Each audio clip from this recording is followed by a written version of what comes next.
Hey, what's up, Team Flynn? Pat here. I just picked up my boy, Keone, from school, and I was going to tell him a little bit about this book that I'm listening to right now called Atomic Habits by a good friend of mine, James Clear.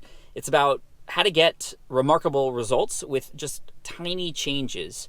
Keone, would you like to define for us, what is a habit? A habit is something that you would usually do daily. Daily? Yeah.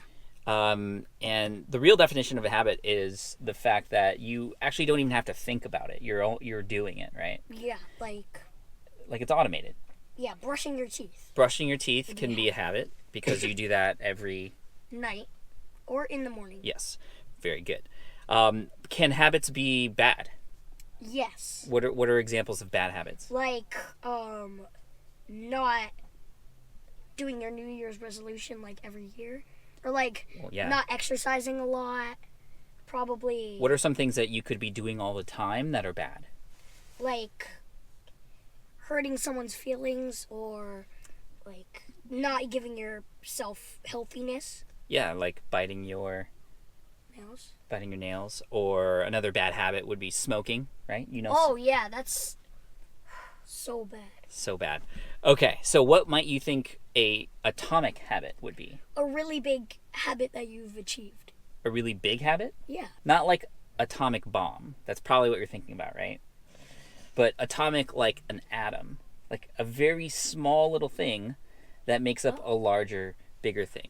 And so atomic habits is about a lot of tiny changes that you can make in your life that can help you get really big results. So I wanted to share with you in this video 3 things that you can be doing on a very small level that can have a massive change on who you become and the habits that you form. Yeah. Okay? Now, the first thing I want to teach you is that the best way to keep a habit going is to not think about the actual task that you want to do. For example, if your task is to become a YouTuber, right? Yeah. I know you have a YouTube channel. We'll link to it up in the description for everybody, or link to it in the description and on the card right now. And you've been doing really good with your YouTube channel. And one thing that I know that you even got advice from who was it? Coyote Peterson, yes, who has a channel called Brave Wilderness. He has millions of subscribers. You got a chance to talk to him and even ask him what the most important thing is when it comes to building a YouTube channel. And he said, how can I improve my YouTube channel? How can you improve your YouTube channel? Well, the big trick to YouTube is consistency. Being consistent. Being consistent. That's right. So you want to make a good habit about filming and just publishing content on YouTube. However, it can become very difficult to think about, oh, well, that means I have to get the video camera out every time. That means I have to edit all the time. I mean, that's a lot of work, right? Think of ideas to even make the video possible. Come up with ideas for content. That's a lot of hard work. But a great way to think about this is to not think of yourself as somebody who, if you want to develop this habit, has to film all these videos and come up with these ideas and edit. But if you just live the lifestyle of a YouTuber, like if you say to yourself, I am a YouTuber and that's how you want to live, then you will do those behaviors to be who you want to be. That's like your identity. So if you say, for example, not, I have to go on a diet and so I'm going to eat like no carbs and this, I have to struggle with all that. If you just say to yourself, I am somebody who eats healthy, I am somebody who lives a healthy lifestyle, then you're going to be more likely to do the things that are who you want to be. Yeah. That's lesson number 1. Now, lesson number 2, this was a really great story, thank you, that James told about a guy in a wheelchair who you might think of if you have a wheelchair and you can't walk, that a wheelchair is the thing that's kind of holding you back. And so you might think to yourself, I have to use this wheelchair, right? Because your legs don't work. Perhaps you got in a bad accident, whatever the case may be. You might be thinking to yourself, I have to use this wheelchair. And you might be sad all the time. But if you just change that single word, have, to I get, then it changes the whole thing. So instead of saying that, you might say, well, I get to use this wheelchair. Mm-hmm. I get to eat healthy. I get to walk you to school every day. I get to shoot videos for my YouTube channel. Then it becomes something that you actually are proud of the fact that you have. Yeah, like a wheelchair, some people even complaining about walking.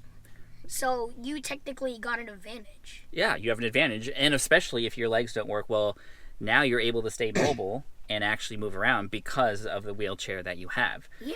So really, this is a small, tiny change that happens in here, in your mind, that can really change your behavior.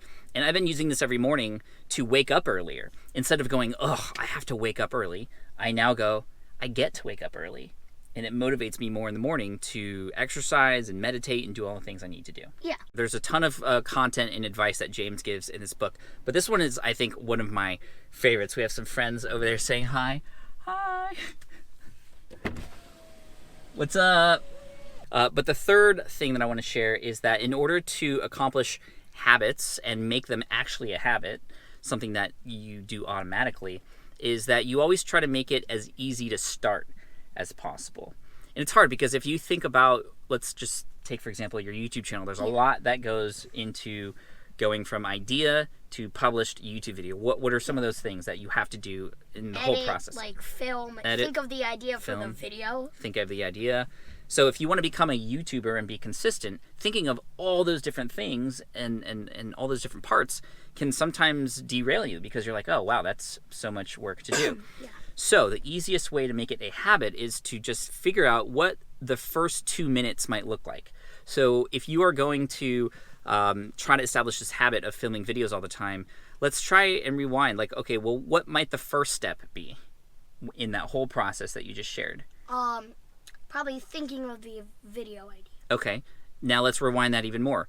When you're thinking of the video idea, what's the first thing that you could do even before that?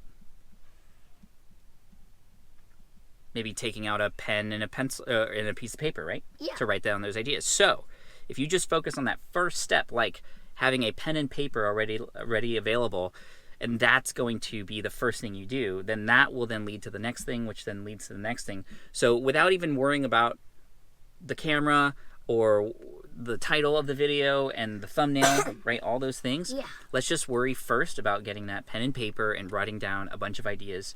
Or whatever your start is. For your video. Whatever your start is. For many people who want to exercise, like, oh my gosh, I have to go and bike for 30 minutes. That's a lot of work.